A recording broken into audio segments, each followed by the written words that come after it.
Welcome to another episode of Sports 360 Champions Speak. This week's guest, a cricketing legend who's part of the Hall of Fame club.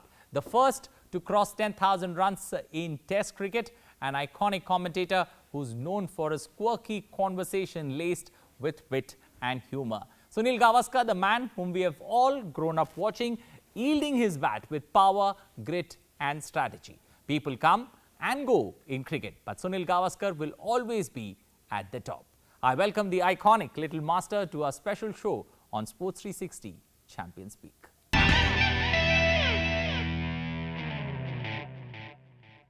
Well, completing 50 years since your debut, on this very ground, what were the memories that came to your mind?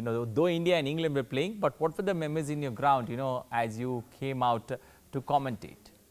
Yes, it was a very emotional moment, and I cannot thank the BCCI and the Honorary Secretary Jai Shah.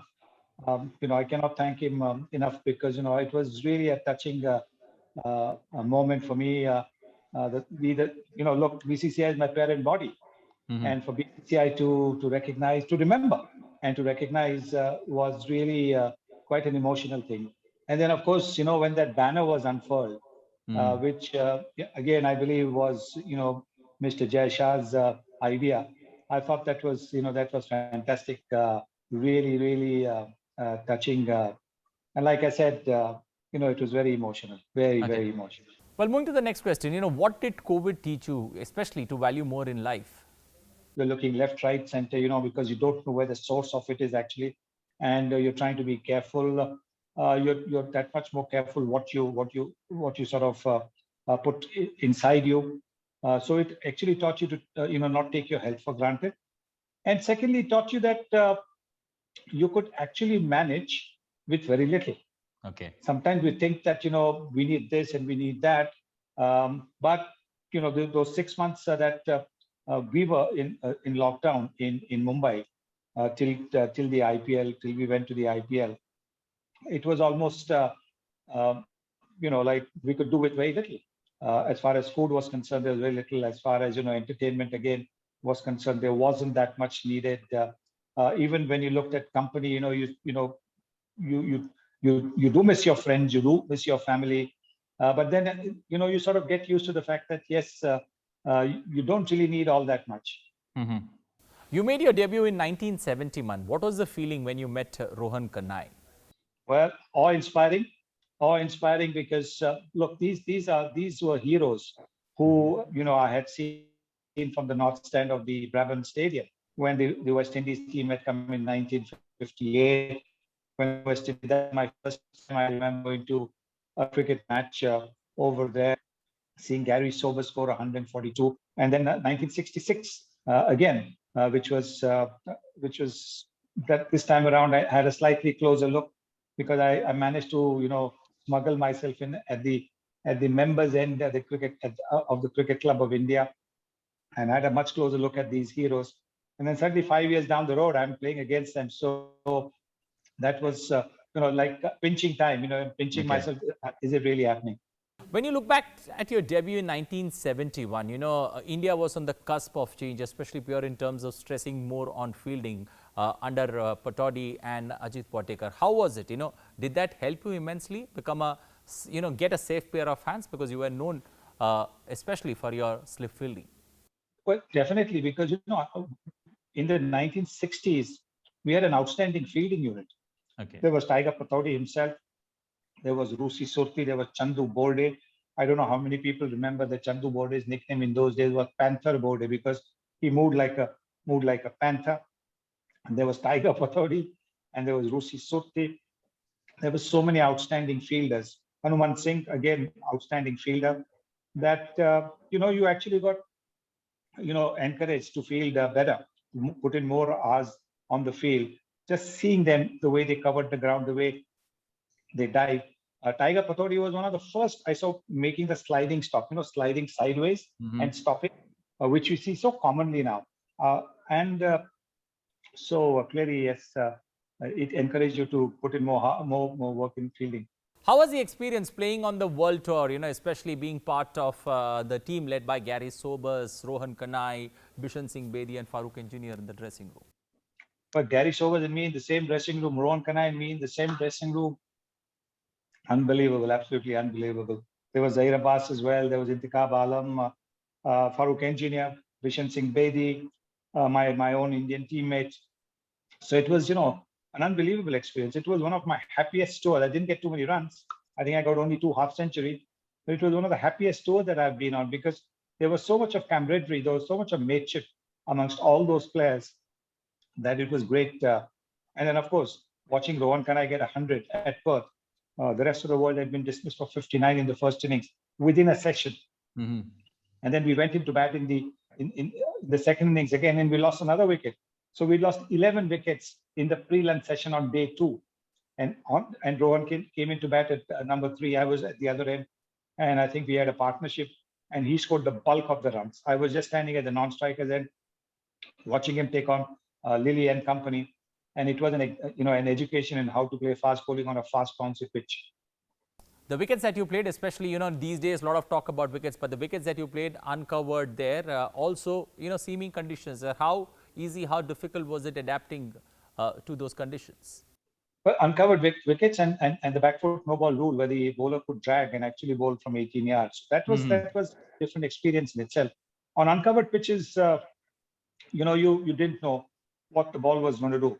But to an extent, we in Mumbai were a little bit used to it because we played the Kangali, which is the rainy season tournament in Mumbai. Mm-hmm. And if you play the Kangali, you do get a fair idea of how to play on wet pitches. Obviously, the standard of bowling will differ from club cricket to international cricket, but at least you had a fair idea what the ball would do. Was it difficult adapting to one-day cricket in 1974? And what was going on in your mind, especially when you played that knock in 1975 World Cup, 36 runs, not out, after playing 60 overs? No, obviously not. That can never be the need of the hour. But look, like in life, you have an upbringing. Your elders teach you to say please, thank you, sorry. In cricket, our batting upbringing was simply to play everything along the ground, okay, and not hit anything up in the air. So even if you lifted the ball in practice, say about 6 to 8 inches above the ground, you played a lofted sort of drive, then the coaches would make you run a lap of the ground with your pads, with the gloves, with the full kit at the end of the practice session. And with the bat held up like this, you had to do a penalty round.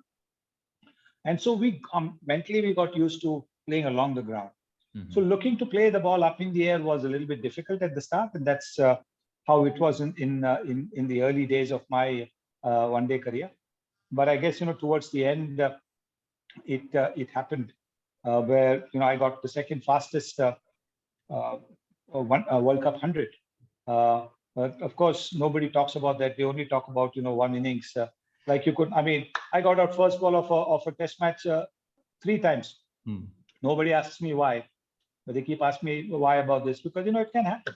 Only once in your career you've batted at number 4, and you've scored that 236 not out. That's one of your best knocks. Did a thought ever come into your mind, you should bat more at number 4, or did you prefer opening? I preferred opening the batting because you didn't have to wait. But in this instance, what had happened was this was when Gundappa Vishwanath had just retired.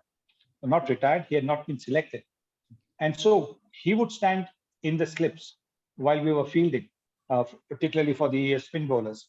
Now I was the one standing in the slips for spin bowlers, as well as for the fast bowlers. And then you're focused, and your energies are so focused, your mind is so focused on the outside edge of the bat, that when it was time to go into bat, then my mind was in a bit of a turmoil. My concentration powers, were already tired by the time. And so I would go out and play some silly shots. And that's the reason 1983, I asked if I could bat lower down the order. Fast bowlers generally hunt in pairs. How has been your experience? Which was one of the toughest bowlers to tackle, especially in the middle there? And was that going tough? Or, did you enjoy the fact that you got to play that new ball, a little more?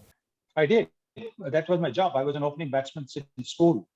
And so facing the new ball was something that, I've grown up with. So, yes, I think it's not always enjoyable when, the bowlers are getting the ball to move around, when the pitch is a little bit uncertain. but you got to do the best you can. How was the 1983 World Cup preparations, as you went into the World Cup, and did that win, was it a watershed moment for Indian cricket? I think before we look at 83, we need to look at 1980, 81, when India went to Australia for the first time. That was the first time India played more than one or two one-day matches. We actually played a tri-series with New Zealand as the third team in Australia. And so we played almost 10 matches, 5 against Australia, 5 against New Zealand. And for that, to qualify for the finals, you had to actually think of one-day cricket in a lot more tactical terms.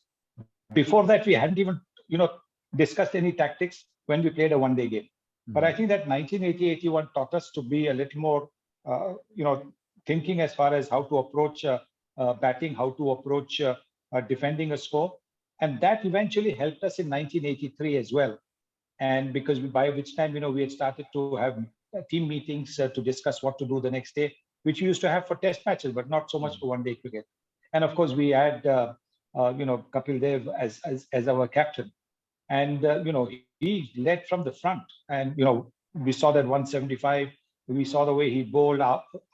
That particular day, after 175, the way he bowled, and he took 2 wickets, showed the kind of energy, showed the kind of enthusiasm that rubbed off on everybody. What was the pep talk that Kapil gave? Score of 183 to defend. What was the pep talk, he gave the boys, especially in the dressing room at lunchtime? Well, Kapil said, we've come here now. We have got to, we've got the runs, and the runs are on the board. Let's go out and give it our best. And that's what we did. We went out, gave our best. The circumstances were in our favor because there was a lot of grass left on the pitch by the curator. Because they saw that England had not qualified. If England had qualified for the final, the grass would have gone because nobody would have wanted grass on the surface playing against the West Indies. But it was India, so the curator had not been bothered about shaving the grass. And so, our seamers bowled exceedingly well to get West Indies for 140. What are some of the memories of leading the team, especially in that, championship where India played in color clothing, and under your captaincy, we managed to win that Champions of Champions? Yes, I think I think this side was a side which had grown since 1983. Most of the players were the same. Most of the key players were pretty much the same who had played in the 1983 World Cup. There were a few youngsters who had come in, and so the energy of the youngsters and the experience of those who had played in '83, that was the key for winning. And we had a lot of fun. We had a lot of fun because we somehow seem to be very confident that somehow on these Australian pitches, we will be able to win again. One of the first captains to operate the twin spin attack, getting both Ravi Shastri as well as Shiv Ramakrishnan there into action. Was that a deliberate ploy, or did you look at the conditions in Australia that forced you to think like that? Yes, I wanted to do that for the simple reason I knew that the Australian grounds, now, of course, we're talking about the fence being the boundary, not the rope inside the fence as is the case now. The fence was the boundary, which meant that you're talking about another 10 yards more of the boundary. And these are big grounds, almost 100 yards boundary. So I knew that the spinners, somebody would have to hit the ball really well to hit it into the stands. And the spinners, by slowing the pace off the pitch, and also leg spinners get a lot more turn on Australian surface, a lot more bounce. So I thought that, going with that attack would certainly work in our favor. But again, if you see, Kapil used to get the early wickets, and then in the middle overs, Ravi Shastri and Shiv Ramakrishnan used to tie up the opposition in knots. You've been part of 4 World Cup campaigns, but you've always saved your best for last. Your first and only 100 in one-day cricket came, especially in that game against New Zealand. I remember that game also. Chetan Sharma managed to get his hat-trick in one-day cricket. But clearly, how was the feeling? I have read somewhere that you had high fever when you went out to bat in that particular inning. Yes. We knew that we had to score the runs within, I think, 41 overs or something like that. And so we... to qualify. If we had won the match in the 42nd over, we wouldn't have qualified. So we started off well. I had, of course, somebody like Krishnamacharya Srikanth at the other end, and who needed no invitation to go over the top.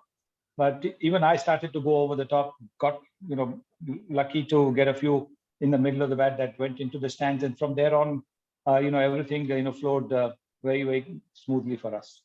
Well, in today's times, bowlers, batsmen have too many things to look at, especially when it comes to videos and all that. How did you prepare, especially, weaknesses of batsmen, weaknesses of bowlers, in your times? Well, generally, you try to talk to those who had played against a particular opposition. So if you're playing against Australia, you talk to some Englishmen if they had played in the Ashes series in the season before that. Try to find out something about the Australian players. And I think towards say the mid 80s, we'd also started to get the videos as well. And so Okay. the videos certainly helped us to formulate tactics and strategy. Why did you not prefer wearing an helmet? You did get a skull cap in place, which became a trend. But what was the reason, you went on to develop that skull cap? Well, I saw Mike Brearley, the England captain, wear a skull cap under his county cap. And so I actually asked him where he got it made, and went to this person and got it made. The only difference was that it was heavy. So I got it cut at the top, so that to cut the weight off, I got it cut at the top, because you got to be an absolute silly batsman to go like this and get hit over here. You can either get hit on the side or maybe on the forehead. And so that's how it was. But I used the skull cap only in the last 3 years of my career.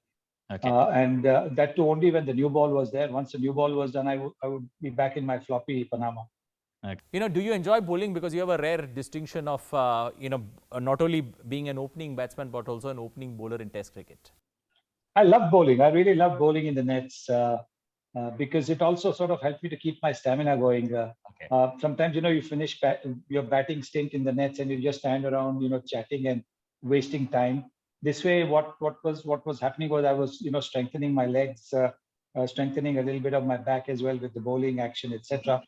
So I thought, bowling certainly helped me as far as my stamina was concerned. Did you feel, in the true sense, that you were an all-rounder, considering that, your only Test wicket is that of Zaheer Abbas, and that too when he was batting at 96? Well, technically, if you have got a wicket, then you become an all-rounder. But I know I was never an all-rounder. I was purely and simply a batsman. So no, I think sometimes when we talk about all-rounders, sometimes even when Kapil is in the mood, Kapil also points to me and says he's got a wicket, so he's an all-rounder. So, but I know I'm not an all-rounder. How was it playing under Kapil Dev and vice versa? How did you change that captain's armband so easily? Or, was the dressing room tense, especially between you two? Well, I think it was pretty easy because, when you're batting, you don't think of yourself as a captain. You just think of yourself as a bowler. You're just focused on the next ball coming at you. The only difference when you're not the captain is when you're fielding. When you're fielding, then you're obviously as captain thinking of field placing, thinking of bowling changes, thinking of which way the wind is going. Should I bring him on from here? Therefore, or thinking of asking the bowler to go over the wicket, round the wicket. Those kinds of things that you're thinking when you're the captain. So when you're not the captain, then it's a lot easier. You're not. And in Kapil's case, what would happen was Kapil would come to me quite regularly. We used to stand next to each other in the slips and discuss about what kind of field placing, etc. should be there. So I think we had a pretty good understanding as far as when I played under him, and even when he played under me, every time he had an idea, he would come running to me and tell me that maybe we should try something like this.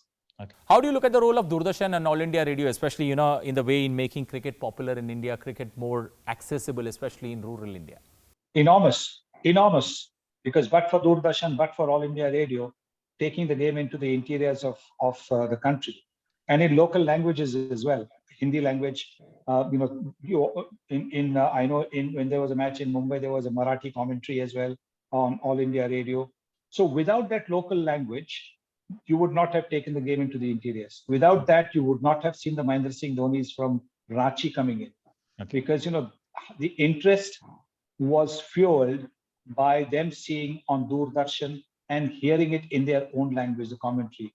So the role of Doordarshan and the role of All India Radio cannot be underestimated. Their role in getting cricket popular all over India is tremendous. You're called the little master. Even Sachin Tendulkar is called the little master. Do you somewhere feel height has a big advantage, especially in cricket? Definitely, because you see, as a batsman, your center of gravity is much lower. Okay. And therefore, you're able to move either forward or back, and particularly to faster bowlers to be able to duck under the ball that much easier. So height definitely makes a big difference. You've been in the commentary box since 1990 and, watched players very closely. Do you somewhere feel that the current test team is on par with the Windies of the 70s and the Aussies of the 2000s?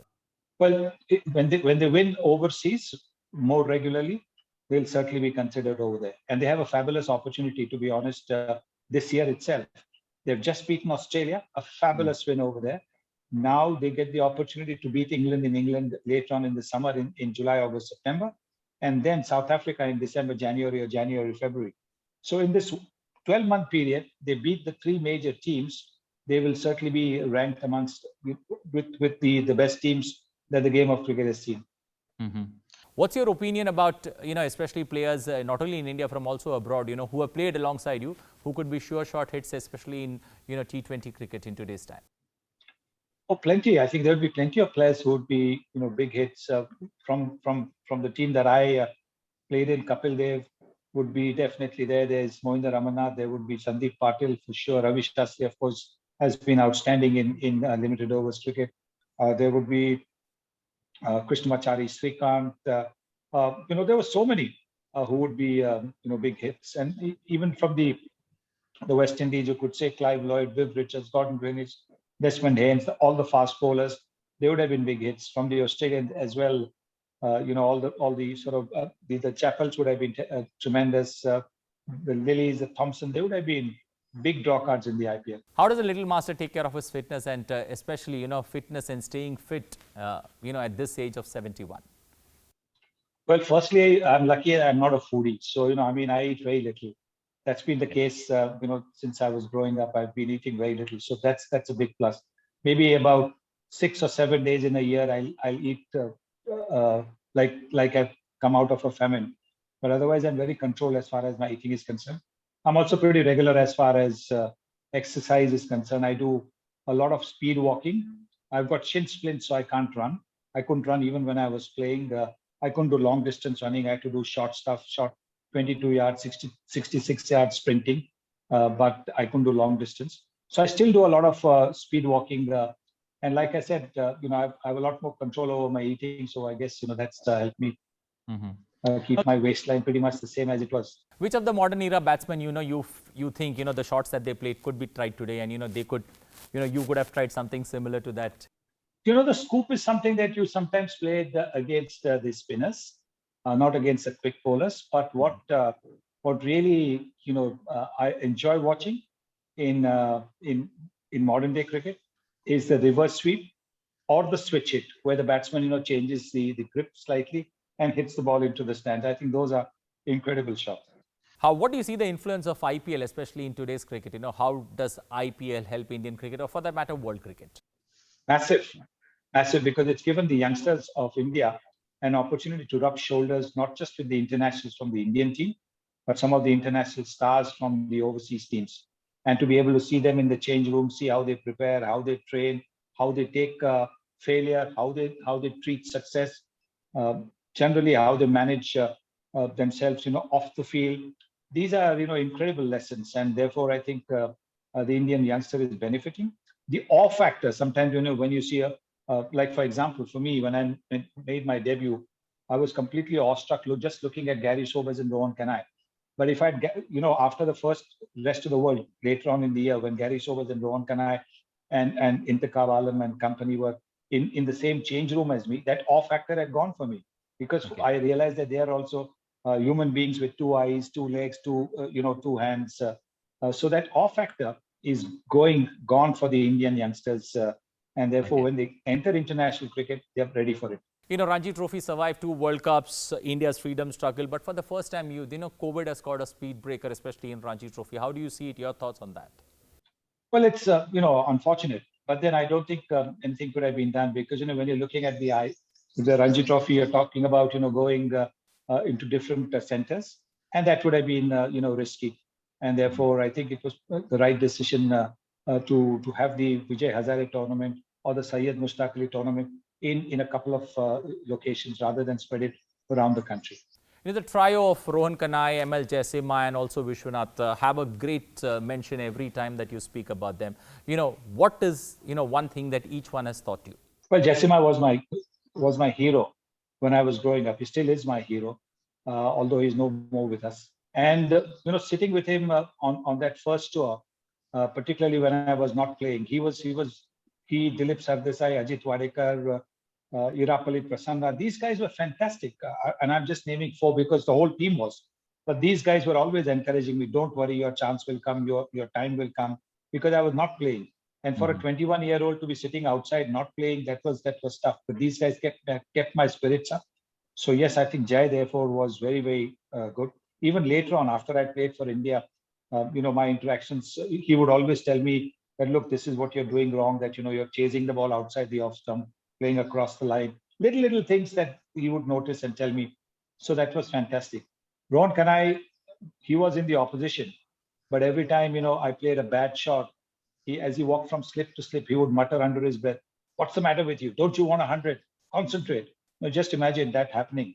He's in the opposition and he wants me to get 100. So, therefore, he was there. And of course, Vishy is, in my view, the best batsman that I have seen, because, the kind of attacks that he played, the way he dealt with them, and every single time Vishy got 100, India never lost the match. Well, there's a new format that's been tried, by the ECB called the hundreds. How do you see? Do you see a window for that to succeed too? Because when Test cricket was there, one-day cricket was considered, finding it difficult. T20s come along. Do you see hundreds having a similar fate of, going the distance? Well, we'll have to just wait and see, because you can never know what this thing is. We're talking about the last over being a 10-ball over, so I'm told. So that's going to be interesting to see how that happens. There is a T10 tournament going on as well. So, different formats are being tried. There was a double wicket, there was a six-a-side. But I think what cricket has settled down is the 50 overs and the 20 overs. And of course, the T10 also is going well in the UAE. So we'll just have to wait and see what the 100 does. Your thoughts on the World Test Championship and the final India versus England there, that's going to take place in England? Well, the way the Indian team has played over the last 3 months, in Australia and then over here, the way they've bounced back after having lost the first test, it just shows, how determined this team is. It shows that, the character of the team. That's what everybody talks about, character of the team. But you really see the character when the team is, down in the dumps and it lifts itself up. And that's what it has done twice over. Therefore, I do believe that in the World Test Championship, the first winner will be India. This year, India is also hosting the T20 World Cup. What do you see chances of India there? Well, look, T20 is such an unpredictable game, because the game can change in a matter of 2 or 3 deliveries. But the fact that Indians play so much of 2020 cricket with the IPL, they get so much more experience. And the fact also that the matches are in India certainly makes India one of the favorites. How does one look at the success of women's cricket, and especially Mithali Raj in particular? She's crossed that 10,000 run mark. How do you see, the success that she's achieved? Well, congratulations to her, because she's been, I think, somebody who is such a role model. Look at the number of years that she's been playing. That takes some courage to be able to play. That takes some dedication to be able to play. That takes some determination to hang in there. Because remember, for the better part of her career, she didn't quite have the sort of exposure and the support that women's cricket is getting now. And it's so good to see them play, because I think that women's cricket is any day more elegant, more stylish than the men's game. And now they're beginning to play the power game as well. So just imagine, style and power, that's a heady combination. Did losing in life teach you more than winning in life? Definitely, because when you lose, you look at areas where you can improve. When you win, sometimes you can tend to be a little complacent, that you don't need to do anything. But when you lose, you're looking, oh, did I do this right? Do I need to do this? Do I need to train hard? Do I need to lose a bit of weight? Do I need to do this? Do I need to do that? Winning does not always let you do that. Losing certainly makes you introspect. Okay. Well, losing always makes you introspect. Well, on that thought, it's time to say thank you to Sunil Gavaskar and for taking time out for joining us on Sports 360 Champions Speak. A pleasure having you here. We'll try and get more questions another time. But thank you once again for joining us on Sports 360 Champions Speak. Thank you so much. Thank you, Doordarshan, for keeping the cricket flag flying all these years. The only way to prove that you are a good sport is to lose. What might seem like a heavy defeat might actually be a fantastic result when you objectively consider how much better they are. The 5S of sports training are stamina, speed, strength, skill and spirit. But the greatest of these is spirit. Cricket is a game that is best played if you smile, have a laugh and enjoy yourself. What better way than to enjoy the reason to play? Well, that's it in this edition of Sports 360 Champions Speak. We're going to be back again with another guest, another legend from the sport. Till then, goodbye, take care and stay safe.